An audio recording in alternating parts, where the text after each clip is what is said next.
Boa noite, meus irmãos. Observemos o Evangelho da noite de hoje, que vai tratar sobre a questão do amor aos inimigos. Iniciamos com uma mensagem que diz: o amor pelos inimigos dá-nos a excelentes recursos contra o desajuste circulatório, a neurose, a loucura ou a úlcera gástrica. Orando em benefício dos que nos ferem, evitamos maiores perturbações em torno de nós mesmos. Emmanuel. Que a nossa força, que a nossa coragem e que a nossa fé nos possibilite amar aqueles que nos fazem mal, fazer o bem a eles quando necessário e não guardar rancores que demoram tempos em tempos, dificultando a nossa saúde, atrapalhando o nosso bem-estar.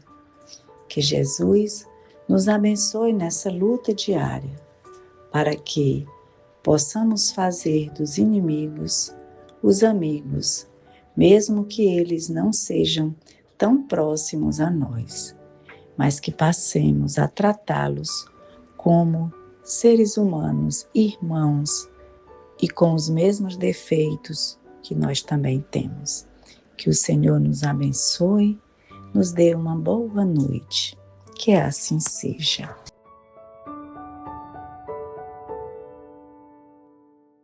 Evangelho segundo o Espiritismo, capítulo 12. Amai os vossos inimigos, pagai o mal com o bem.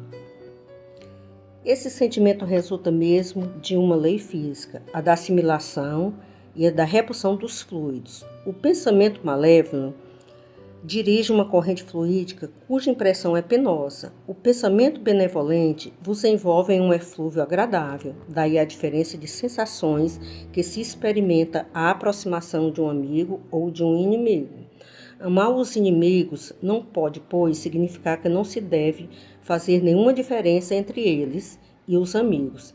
Esse preceito não parece difícil, impossível mesmo de praticar, senão porque se crê falsamente que prescreve lhes dar o mesmo lugar no coração. Se a pobreza das línguas humanas obriga a se servir do mesmo termo para exprimir diversas nuances de sentimento, a razão deve diferenciá-los segundo o caso. Amar os inimigos não é, pois, ter para com eles uma afeição que não está na natureza, porque o contato com o inimigo faz bater o coração de maneira bem diferente do de um amigo. É não ter contra ele nem ódio, nem rancor, nem desejo de vingança. É perdoar-lhes sem segunda intenção e incondicionalmente o mal que nos fazem. É não opor nenhum obstáculo à reconciliação. É desejar-lhe o bem em lugar de desejar-lhes o mal. É regozijar-se em lugar de se afligir pelo bem que os alcança. É lhes estender a mão segura em caso de necessidade. É abster-se em palavras e em ações de tudo que possa prejudicá-los. Enfim, é lhes retribuir em tudo o mal com o bem, sem intenções de os humilhar. Quem quer que faça isso, cumpre as condições do mandamento: amai os vossos inimigos.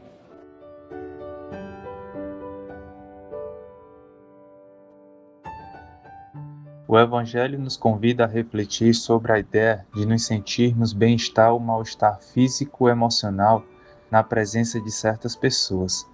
Ele explica que a causa resulta de duas leis naturais, a da assimilação e da repulsão de fluidos, que, assim como os polos magnéticos, pensamentos de benevolência geram bem-estar, enquanto pensamentos de maldade geram impressão penosa. Logo, é perfeitamente natural sentirmos sensações diferentes ao estarmos perto de um amigo e de um inimigo, não se exigindo que sinta o mesmo prazer ao estar perto de alguém que nos fez mal. Um outro ponto que o Evangelho aborda é a falta de palavras específicas para diferentes tipos de amor. Fala que não podemos criar uma falsa ideia de que devemos dar ao inimigo o mesmo lugar no coração que damos a um amigo. Portanto, o Evangelho conclui que amar o inimigo não é ter uma afeição terna ou carinhosa, ou buscar a sua companhia. Não é tratá-lo com a mesma preferência dada a um amigo. Amar o inimigo é não guardar rancor nem desejar o mal, é perdoá-lo sem segundas intenções, desejar coisas boas a ele sem sentir inveja ou despeito.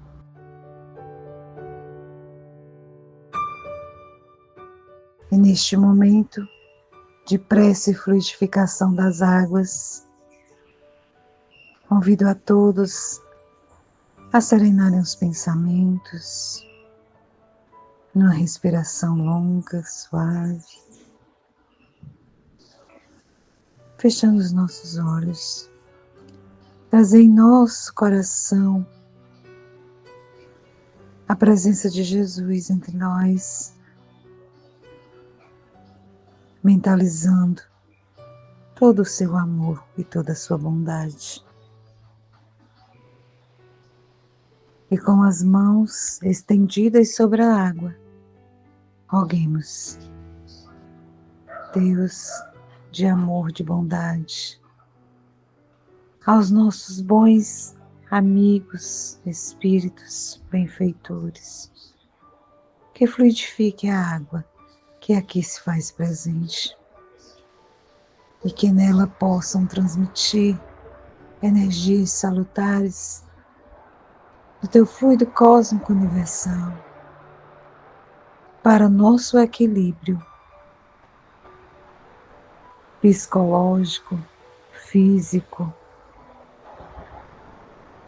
que as moléculas desta água sejam transformadas em cura para todos os doentes, em bênçãos para cada um de nós, em refazimento espiritual. Te pedimos, Pai, que se estenda a todas as águas deste planeta, as águas que estão presentes em nosso corpo, que elas possam penetrar molécula a molécula e que nos ajude a inspirar dentro de nós, a nos tornarmos mais humildes, mais caridosos, mais fraternos, mais irmãos uns com os outros. Obrigado, Senhor, por este momento de luz, por mais um dia e por mais esta oportunidade de estarmos aqui reunidos no Teu santo nome. Obrigado, hoje, sempre, que assim seja.